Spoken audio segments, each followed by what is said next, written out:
At clear skies once more, and temperatures just dropping a little lower compared to recent nights, but still towns and cities 13 to 15 Celsius.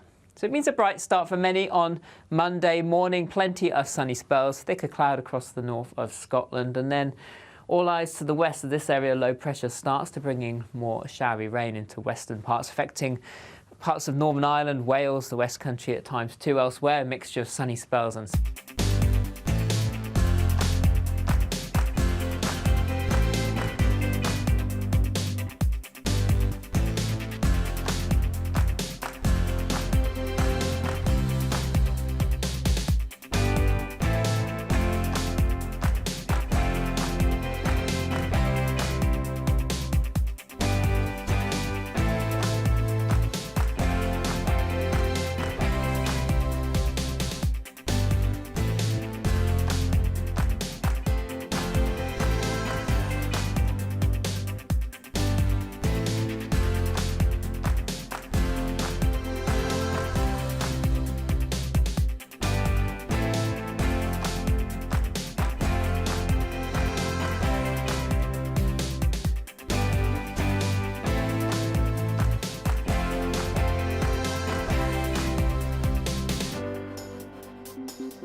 Congratulations to GB News Breakfast, voted by you as the nation's best multi-channel news program at the prestigious Trick Awards.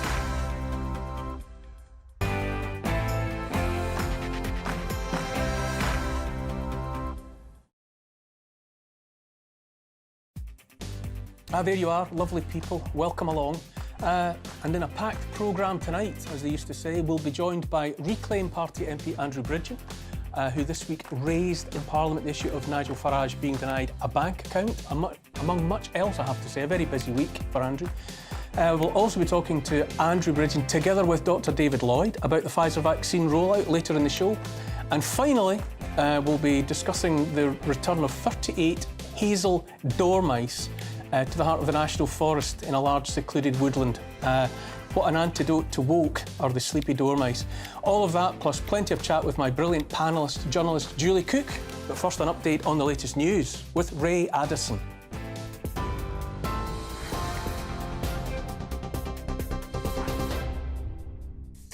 Thanks, Neil. Here's the latest from the GB newsroom and our top story. The Prime Minister says Britain discourages the use of cluster munitions after the United States agreed to send them to Ukraine.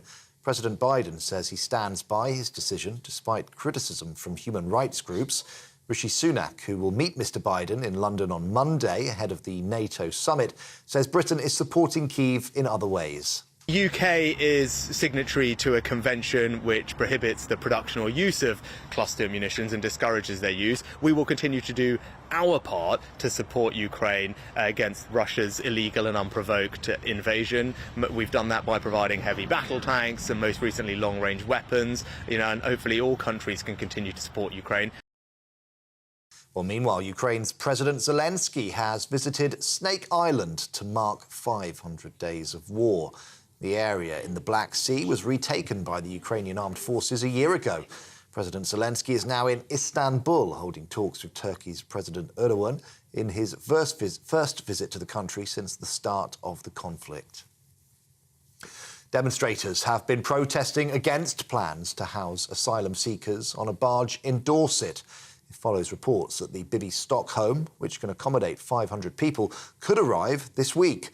Neither Stand Up to Racism Dorset or No to the Barge Group want it moored at Portland Port. It's part of the government's plan to reduce costs by moving migrants out of hotel rooms. At least 350 people have crossed the English Channel today. It follows the highest single-day figure this year of 686. That was yesterday. No to the Barge Group organiser Alex Bailey says he won't stop fighting. We're going to continue our campaign. Open letters. We are going to talk to them in person if we can. Next week there is an open council meeting with Dorset Council. We are going to attend. We today then are going to make our voices heard, and the people of Portland, the people of Weymouth and the people of Dorset. The BBC is reportedly investigating a claim that one of its well-known presenters paid a teenager for explicit pictures. It's alleged that the man paid more than £35,000 for the images, with the Sun saying the young person was 17 years old. The newspaper says the teen's family complained to the broadcaster in May. In a statement, the BBC said it takes any allegations very seriously and will act on any information that comes to light. The family of an 8-year-old girl who was killed in southwest London have described her as intelligent and cheeky. Selina Lau died after a Land Rover crashed into a prep school in Wimbledon on Thursday. Another 8-year-old girl is in a life-threatening condition, and a woman in her 40s remains in a critical condition. The 46-year-old female driver, arrested on suspicion of causing death by dangerous driving, has been bailed pending further inquiries. The Chancellor admits that halving inflation is proving harder than expected. Jeremy Hunt says the Tories' pledge of inflation reaching 5% by the end of the year is going to be more challenging than first thought. Mr Hunt also says tax cuts can't be introduced if it makes the battle against inflation more difficult. Inflation currently stands at 8.7%.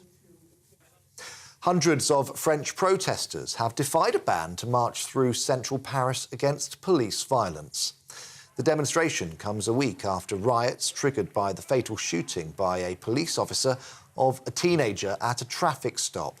Police dispersed the peaceful crowd from Place de la République. France's Interior Minister says more than 3,000 people were arrested over 6 nights of riots.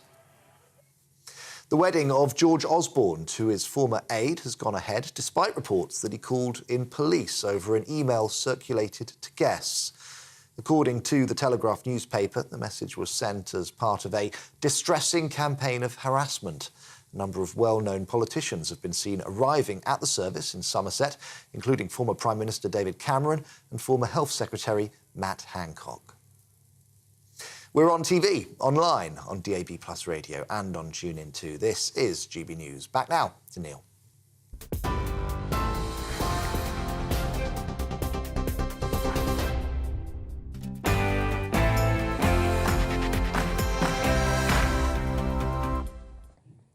True natures are worth seeing, glimpses of what lies beneath a surface projected to deceive. Once seen, that true nature is never forgotten. Last week, GB News commercial director Nicole O'Shea attended an advertising awards show in Manchester to present some gongs, and for her efforts was howled at by a baying mob of ad industry professionals, foul-mouthed, fist-pumping hate merchants who sought to drive her from the stage and from the event. Pause and remember this was an event organised by the advertising industry, but conducting itself more like a neo-religion, as intolerant as any other. The abusers were professional people representing an industry that, in terms of the preachy, condescending mission statements we, the intended audience, have rammed down our throats morning, noon and night by that industry, is supposedly all about inclusion, diversity and equality. But it's never about what they say it's about. Since before even a second of content had been transmitted by GB News, we've been the target of well-funded efforts to shut us down. As well as targeting the channel, individuals in front of the camera and behind are set upon too. Much of the abuse and attempted destruction has been choreographed by an outfit calling itself, ironically, Stop Funding Hate, that employs all means at its disposal to try and make any company that advertises with us the target of bullying, to have them sever their ties. Those frauds, with the gall to pretend they're about doing away with hate, stoke hatred at every turn to get what they want. One ad agency after another, all the key players based inside the London bubble, obviously, in one ad campaign after another, exploits the notions of kindness, inclusion, diversity and equality. But scrape away the insincere exterior, and what lies beneath is their true nature, made of hatred, exclusion and the determination to drive from society anyone those haters deem a threat to their own ugly utopia. The truth can't be concealed forever, and the truth of those targeting GB News for having the temerity to give voice to the majority of people in this country, the reality that lies beneath the purveyors of kindness and inclusion is hatred. Don't be fooled by those who hide behind the promise to be kind with love hearts and rainbow flags in their bios. You can put makeup on a corpse and spray it with perfume, but the stink of decay rises soon enough. Like anything else that won't flush, that which lies beneath always bobs up to the surface. The kindness and inclusion rhetoric, not just in TV ads, but in all walks of life, was only the velvet glove concealing the clenched fist. The fist is wielded openly now because more and more people, millions of people, know they've been lied to by their leaders.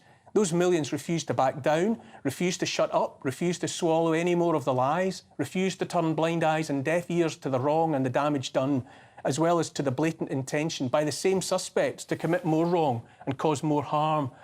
More and more pressure is being applied, more and more legislation to restrict free speech, to stop people going about the business of leading decent lives built on foundations of freedom.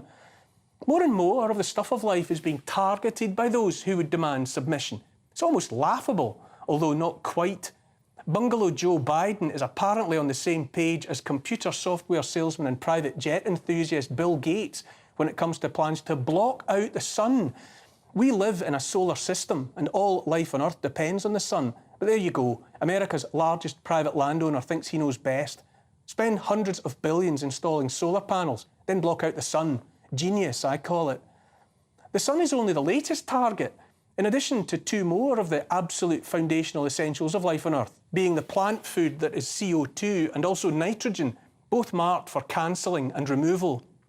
In a speech he gave in 1978, Dr. Walter Yellowlees said of our world, quote, "The whole system is powered by energy from the sun, and the moon reminds us of the unfortunate propensity of man for lunacy. By lunacy, I don't mean that which afflicts the occupants of mental hospital beds. I mean his tendency to infantile behaviour, to embrace and act out irrational beliefs and idiotic ideas. This form of lunacy from time to time afflicts us all and is a condition from which no social class or group, however privileged or academic, is entirely free." End quote. Lunacy. Dr. Yellowlees got that right all the way back in 1978. I've been banging on for months about the necessity of freedom to transact, to buy and sell without interference, monitoring and downright obstruction and control. Now GB News has originated a campaign called Don't Kill Cash, since without cash and the privacy and freedom it confers, we are herded ever closer to the imprisonment of the 15-minute ghettos. Once central bank digital currencies replace all other means of transaction, aided and abetted by digital IDs and the rest of the traps enabling social credit scoring, populations will be entirely at the mercy of those who would dictate every thought and action of the billions of inconvenient human beings and their pesky aspirations. It's never about what they say it's about. If they say it's about kindness, it's about hatred. If they say it's about saving the planet for all, it's about stealing the planet for them. If they say it's about democracy, it's about totalitarianism. If they say it's about peace, it's about war, forever war. You can easily spot a neoliberal because he's all about ending liberty.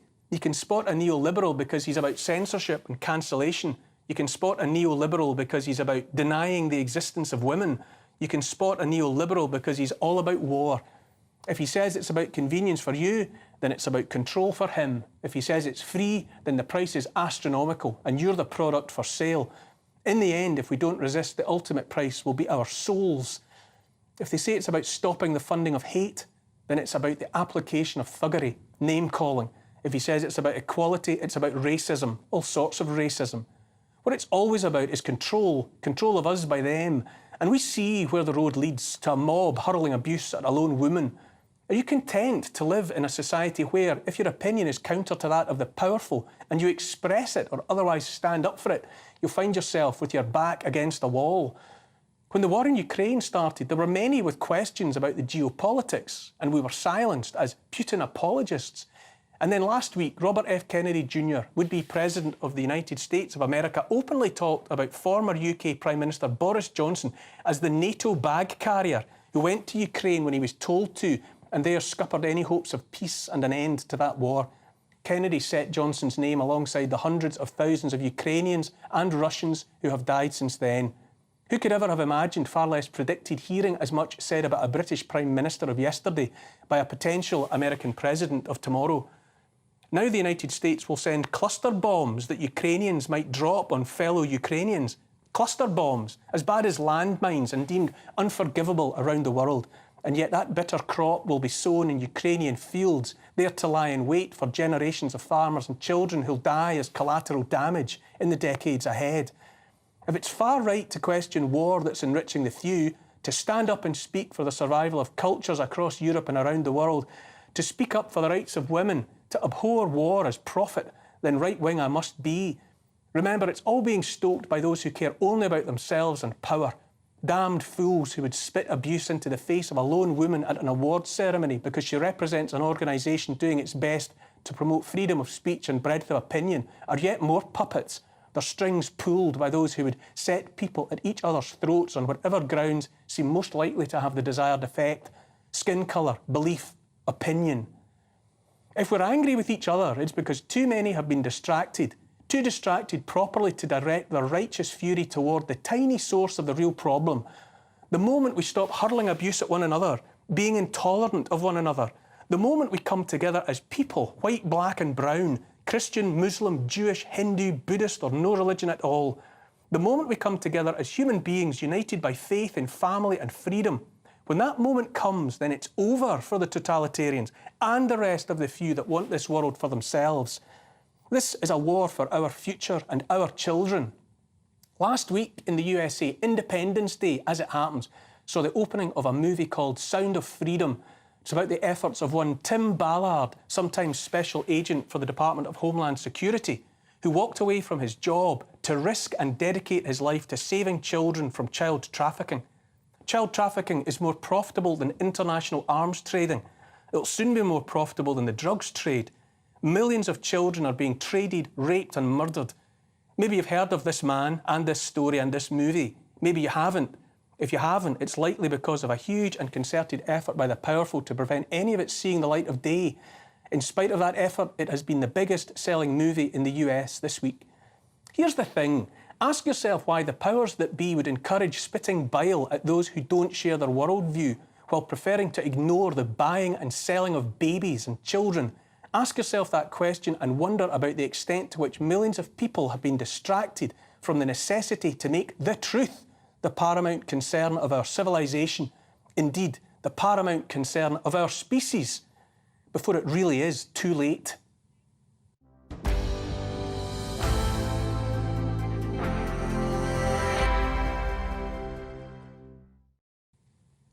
Joining me tonight, journalist and author Julie Cook, friend of the show. Julie, what do you make of the antipathy towards GB News? When I heard what happened to Nicole, I was... Well, first of all, I was absolutely furious as a woman, as you rightly say. Imagine you're a woman standing on a stage on your own and you have all this vitriol spat at you and the heckling and the shouting. I heard it. It was just disgusting. That's the first thing. But secondly, the absolute irony of people at an advertising award, and we all know that the big businesses who advertise, we don't know who's lining whose pockets. If you knew half of that, you'd be disgusted. So to have a go at someone representing this organisation at an advertising award, the irony was not lost on me. But moreover, I was just... Every day, Neil, I wake up and think what happened yesterday was a dream, a bad dream, and every day it gets worse. And every day I think it won't get worse, and it does. So, yeah, shocked, appalled, disgusted. And what I can't believe... the same happened at the Trick Awards, where Nigel got an award and the channel got an award. It's the audience, it's the viewers that voted that way. Yes. I see that baying. And GB News is popular with people. Yeah. It's very popular out there with the audience. So in baying abuse at a representative of that organisation, you're actually baying at your own audience. Yes. Yeah. The people you're targeting with your advertising and the people who watch television, you're telling them there's something wrong with them. Yeah, exactly. And it's kind of undermining the intelligence of that audience. It's saying that if you don't believe a certain thing, then they are stupid or wrong or, as you said, right-wing or whatever it might be, or that they have any opinion which is outside the M25, then it doesn't matter. And so I think it represents all of that. But as you say, to have a go at an audience, and as you rightly say, the Trick Awards was voted by the viewers of this channel, it was just disgusting. And I don't understand why more people aren't angry about it within that bubble, but then they all protect each other, so... And what about... And my contention is that we're just being deliberately distracted. That whenever too many people appear to be paying attention to something that really matters, they throw somebody else under the bus. Yeah. Yeah, exactly. It's the same with all the movements that we're talking about lately, the gender recognition and the transgender in schools and all of that. It's as if these contentious issues are there to divide us. And if we're divided, we can't, as you say, come together and start talking about the real big problems at the moment. But the trouble is these contentious issues are so distracting that I don't see how people are going to come together and talk about the much bigger issues. I just feel that the only solution, the only way out of this is for communities, whatever you think a community is, to come together. Yeah. You know, let's consider our relationships community to community at another time.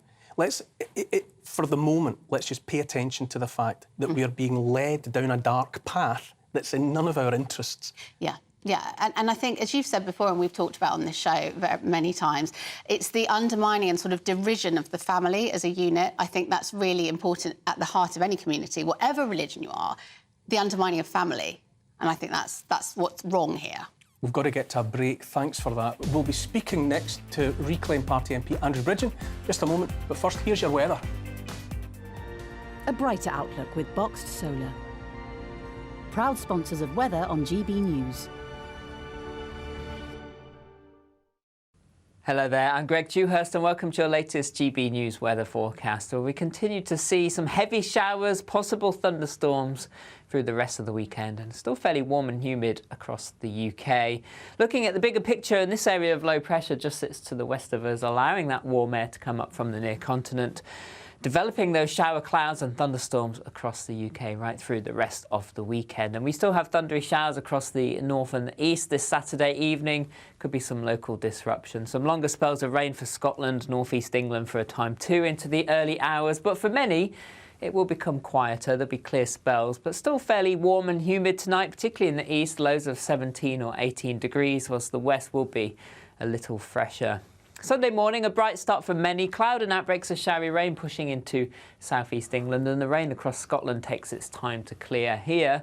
And then it's a day of sunny spells and heavy showers once more. Showers most frequent across western parts of the UK. Some thunderstorms could lead to some local disruption, particularly parts of Northern Ireland into Wales, southwest England too. And temperatures overall a little lower compared to Saturday, highs around 25 or 26 6 Celsius. Into the evening time, thunderstorms continue to push their way northwards, but they will ease by the end of the day, and then overnight we're looking at clear skies once more, and temperatures just dropping a little lower compared to recent nights, but still towns and cities 13 to 15 Celsius.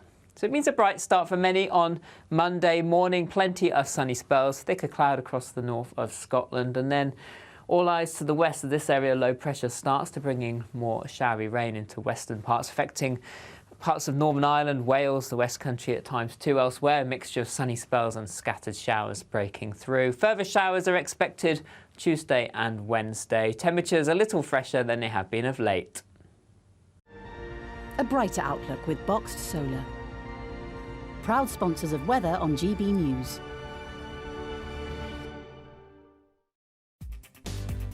Up next, Reclaim Party MP Andrew Bridgen. You're watching Neil Oliver live on GB News, which is the People's Channel.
My first guest tonight is Andrew Bridgen, MP, who really does need no introduction from me. Andrew has had a very busy week and I'm keen to hear all about it. Andrew, thanks for coming in, joining us once again. It's a pleasure.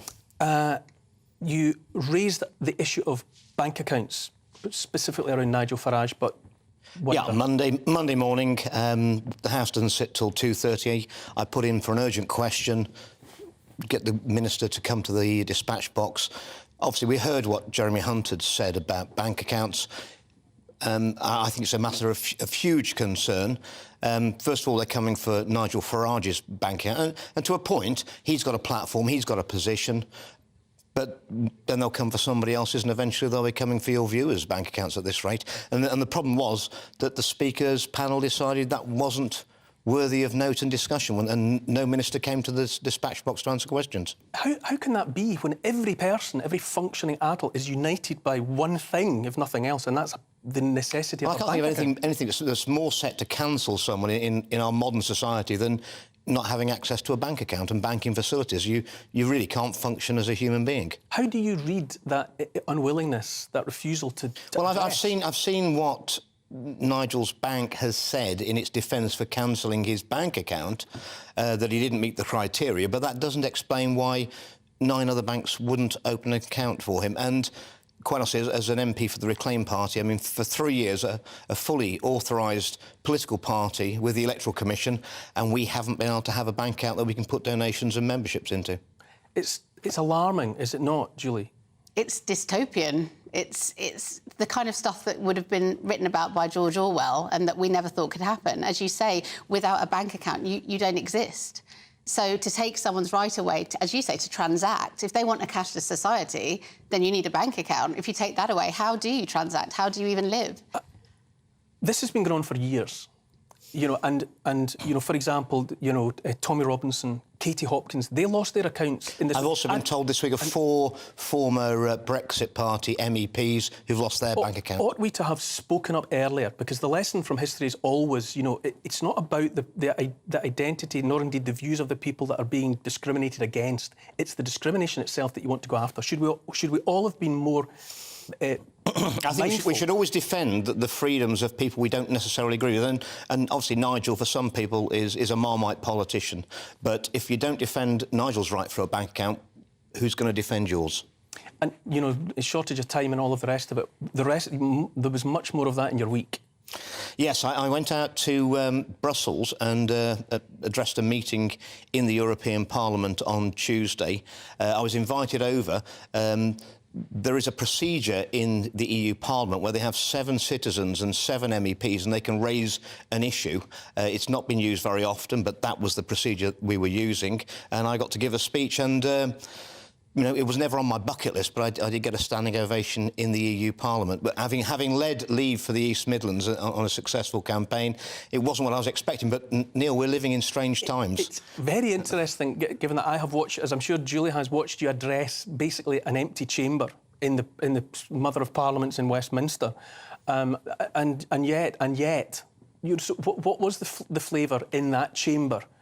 As you were all, you, not just you, but all of you. There was a large number of individuals in there and politicians from across Europe who appreciate that the WHO are putting in for a massive power grab of our sovereignty with their post-pandemic treaty and also the changes to the international health regulations, which we still aren't debating in our Parliament, and I'm very suspicious that we're not even going to get a vote on because it's an amending an existing treaty, and they're both equally toxic for our sovereignty.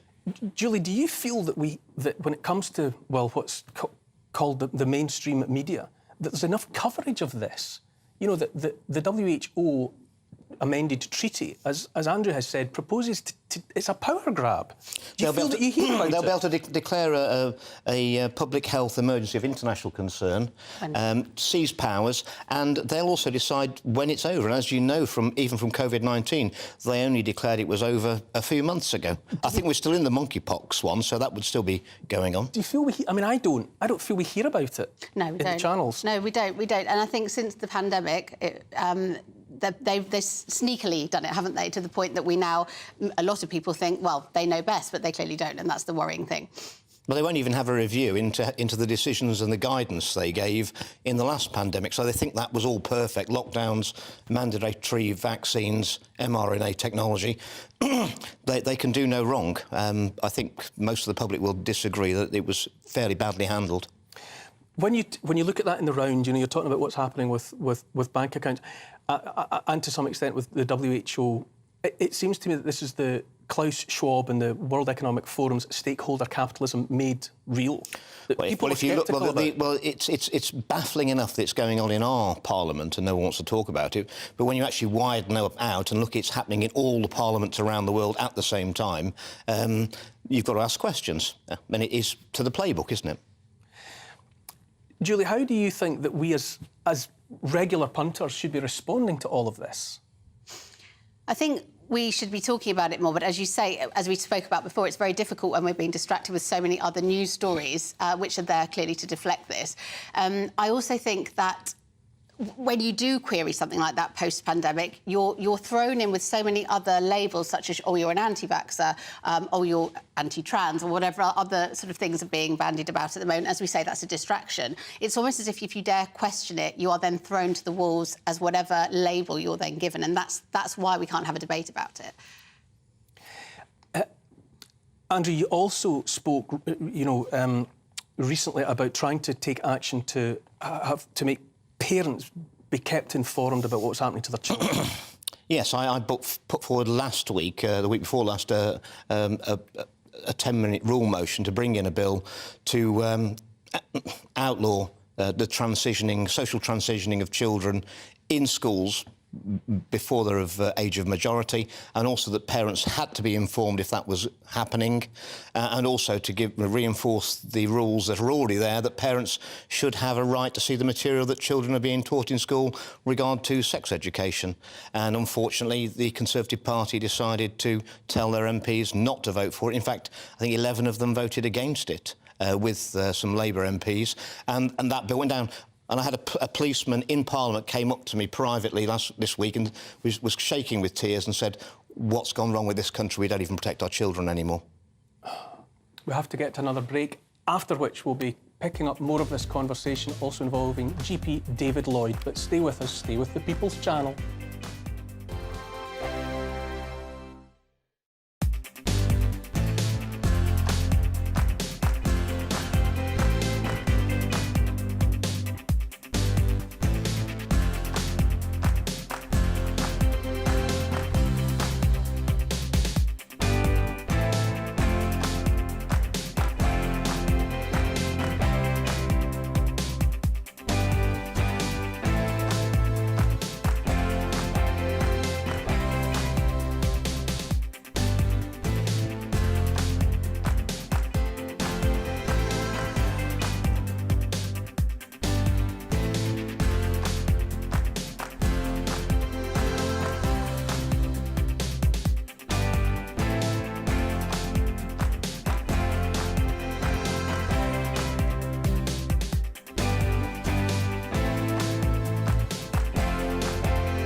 Welcome back. Joining us to continue and evolve this conversation is GP David Lloyd from the Ridgeway Surgery, and Dr Lloyd has long spoken up in favour of the COVID injections offered by companies like Pfizer and Moderna. If I can come to you first, Andrew, you also spoke and asked a question in the House of Commons this week. If you could bring us up to date with that. On Thursday, in Business of the House questions, yes. I've been passed some papers from the Hebrew University of Jerusalem by two learned doctors who've analysed the test data and reanalysed the Pfizer test data, and what they've uncovered, it shows clearly that there were two batches of vaccines produced, and so the vaccine that was actually rolled out around the world to billions of doses, including the boosters, it actually wasn't the same vaccine, and it wasn't manufactured in the same process as the vaccine that was tested on 44,000 volunteers and subsequently got approval across the world. This raises huge questions, and clearly that will explain why the harms we've seen, the adverse effects on our yellow card system, is so different from the data shown in the trials by Pfizer, because they're different vaccines produced in different ways. And what response did you get in the Commons when you raised that issue? Well, I think that the MHRA, our own regulator, must know about this. If my researchers can dig this out, surely they can.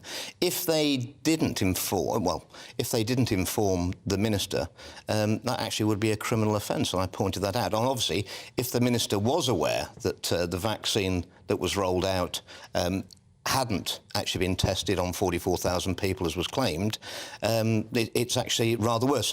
But because of all of this, what it means is that there could have been no informed consent for the Pfizer vaccine or boosters, because people were misled that they were trialled on 44,000 people when they weren't. No, obviously, Dr Lloyd, I'm sure you can predict the question I would ask. How do you react to hearing that, which is an evolution on the story that we've been being told over a long period of time? Well, it's terribly difficult, isn't it, to react to the latest conspiracy theory against the... Conspiracy theory? Yes, I think so. Tried against the facts that we have about the COVID vaccines, which is that they have saved millions of lives. The latest data is we've saved 14 to 19 million lives worldwide by the introduction of the vaccine. And I'm speaking personally here because I have to speak personally. I was running a COVID hub looking after patients with COVID, and towards the end of the epidemic, when patients used to ring in with COVID and we'd be seeing them, the first question you ask is, were you vaccinated? And the people that died, the people that I sent into the hospital, were the unvaccinated patients. I'll be frank with you. I'm honestly amazed that you're quoting the millions of lives saved rhetoric. From which source? Can I ask you from which source? It's modelling. It's modelling. It's the lowest form of scientific research. From what source does it come? A peg upon which to hang so much? I was quoting from a paper in Nature. I mean, these are some reputable scientific journals with reputable scientists who've done the research, and the data is there. It's you can't dispute it. But David, conspiracy theories are not the answer to a scientific basis. If the vaccines are safe and effective, yes, they've now been trialled on billions of doses. 6-7 billion doses have gone out. Yes. Why do Pfizer, Moderna still need immunity from prosecution? Surely they are safe and effective now. And why have Pfizer never put a vaccine into India, the potentially biggest market for vaccine and therapeutics in the world, biggest population? Because the Indian government will not give them immunity from prosecution. I can only counter that by quoting the science and the stuff that we see on the ground about what the vaccine has done to save lives. I'm afraid I'm not a lawyer, I'm not an MP. I can't use your research to find these very obscure pieces of information. But the big information, the stuff that's out there that we know that has shown it, shows that the vaccines are not only incredibly safe, that the benefits far outweigh the risks. But would it concern you? Would it concern you if you found out that the Pfizer vaccine and the boosters had had not been tested on 44,000 people. That was a different vaccine, and that the vaccine that was rolled out around there was actually cultured in Escherichia coli with all the endotoxins involved. That wasn't in the test. That wasn't in the trial. Of course I would be concerned. And if you I'll send you the papers. Well, if you go back to the original research, the New England Journal of Medicine, which was done by Pfizer, those bits of data there are fundamentally important. Then why did Pfizer want to hide the data for 75 years? But did they? I think this is the point. Did they? You can't just come out and say these things without having the basic facts. I mean, there are so many items there to unpick. You know, the New England Journal of Medicine, like Lancet, editors of both have all but said in public that those publications, like all medical journals, are compromised by. I mean, they're effectively information laundry services for Big Pharma, and the editors of those publications, and there is no peer-reviewed information that's those are paid-for, placed, non-peer-reviewed items that go in. But hold on. I have to just correct you there. The paper was peer-reviewed by all their peers. New England Journal of Medicine is not paid for by advertisers. It's paid for by its subscribers. It is the #1 medical journal in the world. It takes a huge amount of advertising from Big Pharma. But so does your television company. So do MPs. You can't distinguish people because they've had people putting money. If I can ask you another question. You know, you referred to that early research. Now, Joseph Freeman in Louisiana, him and his team reanalysed that early data that you're talking about, and from it came information that you, Andrew, amongst others... Pfizer was 1 in 990 severe adverse events, and Moderna was 1 in 662. For every 800 doses of either Pfizer or Moderna that were administered, there was an adverse effect. And the adverse effects for the Pfizer and Moderna vaccines is more than all of the adverse effects that were reported in relation to all vaccines in the last 70 years combined. So what I mean is I think that the story has moved on, and to keep quoting out-of-date data is not helpful. I dispute that. I think that you're basing these things on small theories, just like QAnon has extraordinary theories about the prime ministers. You are niche people with niche ideas and niche data. We should be going on the stuff that we really do care about. This is the work of eminent physicians. No, it's not. It's crackpots that are saying these things. I've watched your block tube or whatever it is. You've got a whole pile of loony doctors out there spouting this stuff. I really do think that is beneath you to suggest that your fellow physicians around the world who have spent months and years trying to... And they're losing their reputations. Like any profession, you are going to have loonies in your profession. You have loony news announcers, you have loony doctors, loony GPs, and you have loony scientists. But they are in the minority, and I'm afraid they are the ones that are causing this debate, which is totally artificial, and it's actually it's demoralising scientists, and it's reducing this whole thing about what is fact and what is fiction. We used to believe that you could sail off the edge of the earth. We used to believe that Brexit was a good thing. We used to believe that there was no climate. It would be if we actually delivered it. A majority of people did think and do think that Brexit was a good thing. Well, that is Julie, complete if I can bring you in, you're another reasonable person. You know, you're looking on at this, you're listening in on this debate. How do you react to what you're hearing here? These very divergent opinions. Yeah, first of all, disclaimer, I'm vaccinated, I'm fully vaccinated because I believed at the time that was the right thing to do. And I don't regret it, but I do feel very, very sorry for people who are having adverse reactions. That's 100%. I agree with the doctor in that the wider picture seems to be that it has saved many, many lives around the world. But I agree also with the fact that if we were told that it was tested on X amount of people and that batch that we were given was not, then I think anybody, vaccinated or not, pro-vaccine or not, has a right to query that and ask why. That's where I stand on it. Doctor, if I can ask you again, in relation to that millions of lives saved. Yes. Now, that was a paper by a team led by Azra Ghani out of Imperial College London. Now, the paper was sponsored by Gavi, which is the Bill and Melinda Gates Foundation by any other name, by the Bill and Melinda Gates Foundation and by the World Health Organization. And Dr. Azra Ghani, let's remember, was pro-fear, pro-vaccine and pro-lockdown throughout. So I would say questionable whether that would be an objective source of information. There's a reasonable scientific basis to believe in. And yet you continue to see, and that's that's before we even consider the fact that it didn't take into account the waning toxicity of the virus. It didn't take into account the way in which different age groups are are affected. It didn't take into account all manner of variables.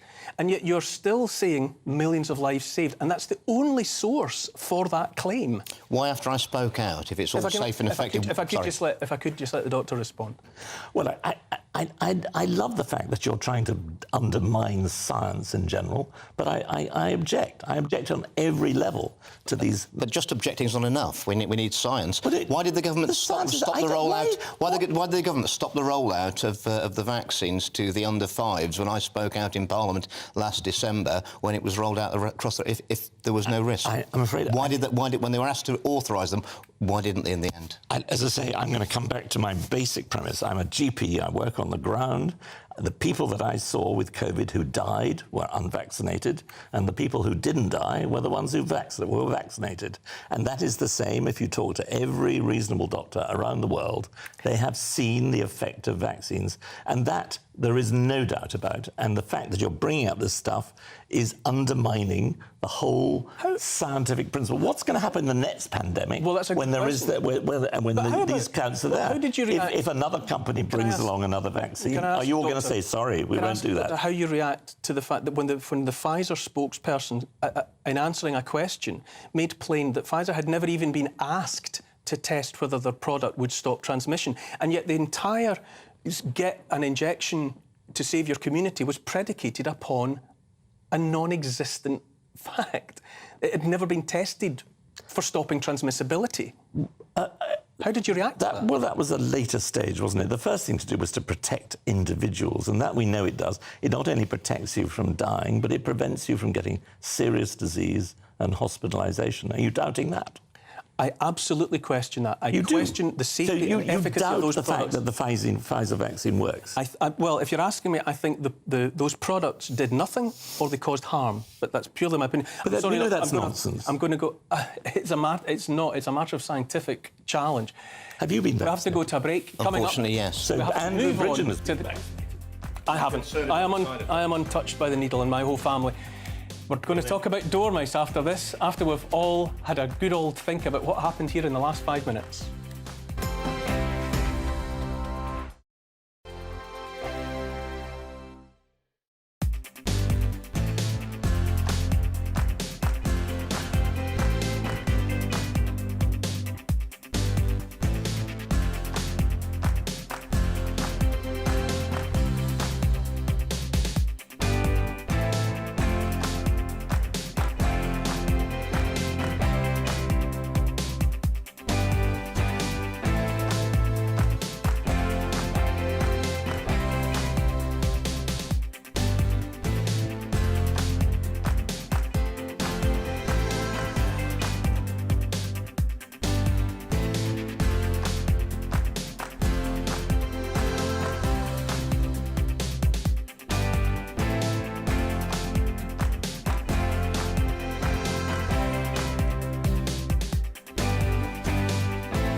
There you all are, still watching Neil Oliver Live.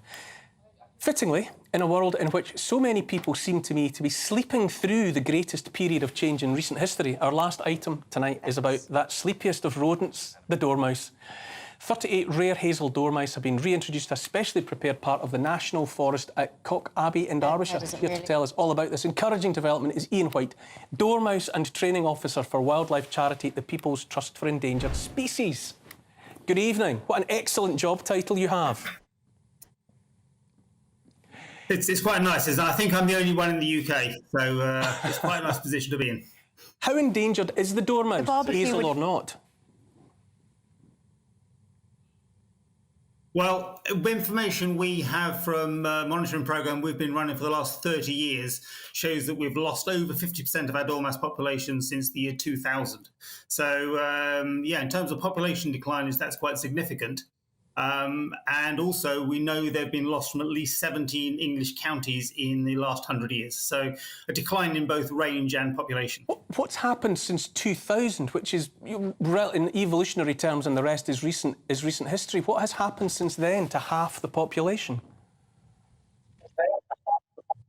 I think it's kind of an ongoing situation. I mean, the reason that dormice numbers have declined, I suppose three reasons really. One is our woodland management practices have changed. Dormice are a species of kind of understory, the scrubby understory that comes around when woodlands are managed, and we manage our woodlands a lot less these days to create that.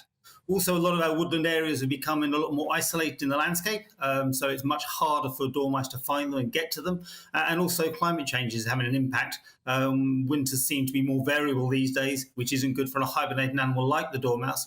And also, we're getting wetter springs and wetter summers that can impact or negatively impact on their breeding. Now, the 38, which is obviously a very small number in the scheme of things, are dormice enthusiastic breeders? Can we expect that number quickly to increase? No, they're not enthusiastic breeders, not in the way that you might consider something like mice or rats are. Dormice, because they hibernate over winter, so they'll be asleep for 5 to 6 months of the year. When they come out of hibernation, they've got to restore their body condition to enable them to get them to breeding condition. They have relatively small litters, so their litter size is 4 young a year they generally have, and they'll usually only produce 1 litter a year. But there's quite a lot of maternal care goes into those young. So when they're free to become independent, they're quite fairly survivability rate's quite good. But no, there's certainly putting 38 out takes a long time to increase the population.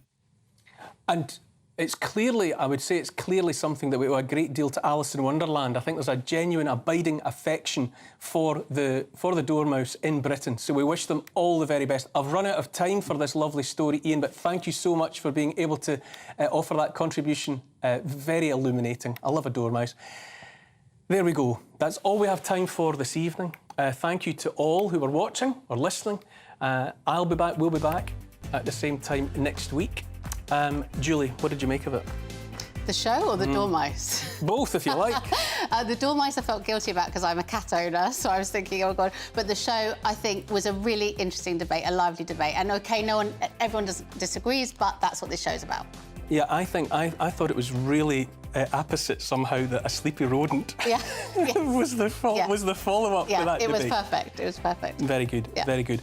Up next, though, is the wonderful good friend of mine, Father Calvin Robinson, with his Common Sense Crusade. I'll see you all next week, if the accident... That warm feeling inside. From Boxed Boilers.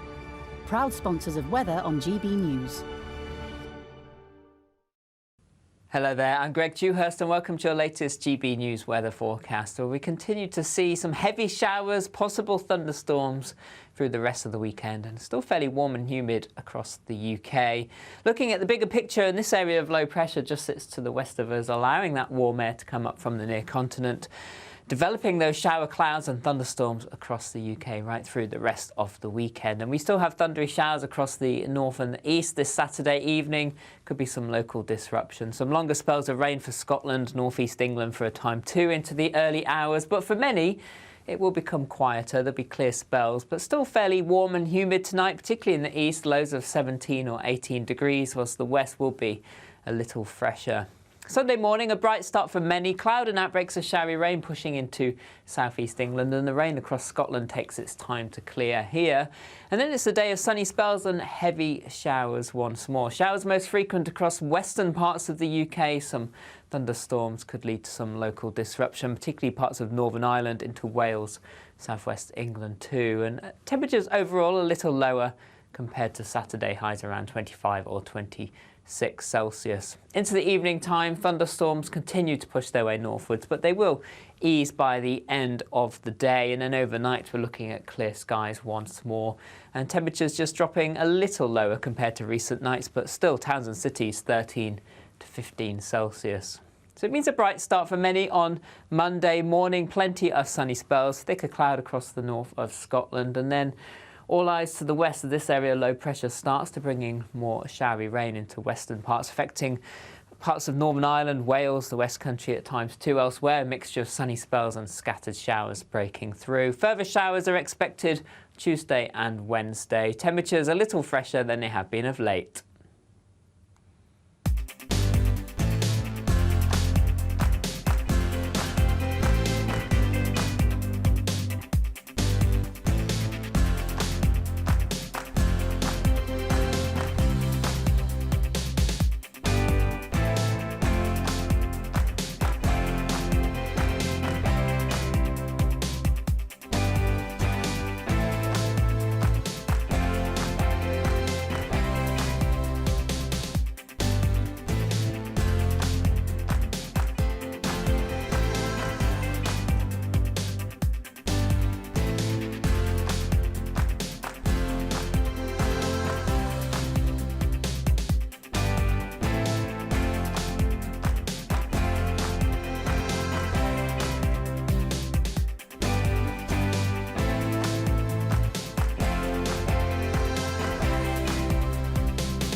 Hello and welcome. This is Calvin's Common Sense Crusade with me, the Reverend Calvin Robinson, on your TV, online and on your wireless. Today we will be asking, where's Welby? On a plethora of social issues. We're looking for the church when it's arguably not there. It's nowhere to be seen on the issues that matter, but everywhere to be seen on the issues that don't. Plus, we'll rewire the West with film creator Evan Amato in his pursuit of rediscovering beauty, truth and virtue in today's Western culture. And in the duel, my panellists will be discussing, should the Lord's Prayer be updated to a more gender-neutral format? Emma, what's your initial take? No, it should not. The Lord's Prayer, the words of the Lord's Prayer were given to us by Christ himself. And if the Bishop of York has a problem with the words of Christ himself, then I think the Bishop of York ought to go. And Leo? God should be transgender in the Lord's Prayer. The church has already gone totally woke, so why not go the full mile? But before all that, it's the news with Ray Addison.